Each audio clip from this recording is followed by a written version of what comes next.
Combien, parmi tout ce que nous disons venir de Dieu, pourra être réellement testé en nous? Cela peut sembler conforme, mais la question est bien celle-ci. Qu'est-ce qui, en moi et en vous, vient véritablement de Dieu? Sera-t-il possible pour d'autres de pouvoir dire, par cette vie, j'ai pu mieux connaître Dieu, je suis entré en communion avec Dieu et j'ai pu me réjouir en lui? Oui, c'est un test décisif. Tout sera éprouvé et notre enseignement dépend de ce qui viendra de Dieu. Ce ne sera plus du savoir, ce ne sera plus ce qui aura été saisi mentalement, mais ce qui viendra de Dieu. Nous parlions entre nous de certains hommes de Dieu, jadis, et de toute leur vie, voués au service et à l'enseignement. Et à la fin, nous avons conclu que bien qu'il y ait eu des choses dans leur enseignement que nous ne pouvions pas accepter, ils sont partis en nous laissant un héritage.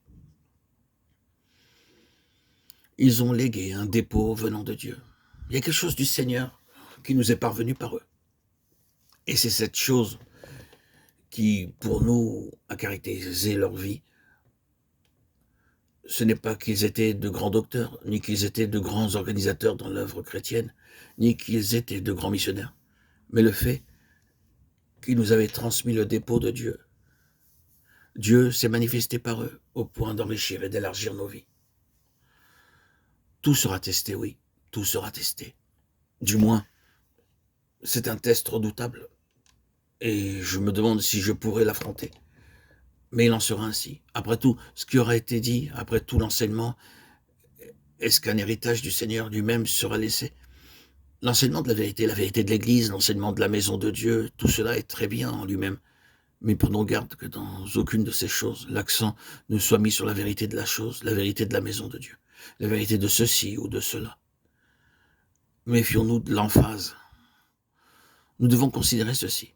Quelle est la raison de la maison de Dieu? Comment cela se manifeste-t-il? Quelle est la raison de tout l'enseignement sur ce sujet? La raison, c'est que Dieu fasse son entrée, son lieu est préparé. Il est là. Nous pouvons avoir des réunions et tout l'attrait de la chrétienté, mais si tout cela ne permet pas que les croyants concernés aient en eux une plus grande mesure de ce qui vient du Seigneur lui-même, alors tout cela sera futile.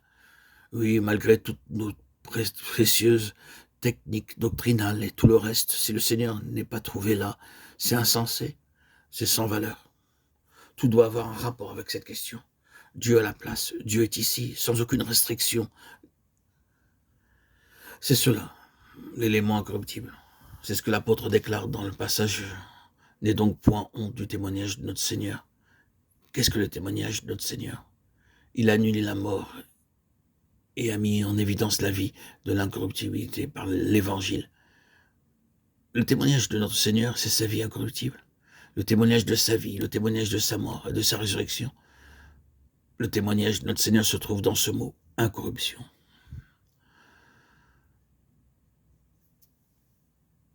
Et cette incorruption, cette caractéristique incorruptible du Seigneur Jésus doit être reproduite en nous.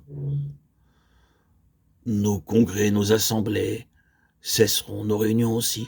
Tout cet ensemble de choses prendra fin. Et ce qui demeurera, ce sera la mesure dans laquelle le Seigneur est entré en nous. Que le Seigneur ait pu trouver une place et qu'il y soit intrinsèquement, ce sera le critère déterminant. C'est une chose qui est en relation avec le ciel et avec l'éternité. Le Seigneur est-il ici? Est-ce que le Seigneur remplit tout? Il n'y a plus de place pour autre chose. C'était la vie de Jésus. Il donnait la place à Dieu. Et il n'y avait dans sa vie plus de place pour autre chose. Oh, que nous puissions parvenir à cela.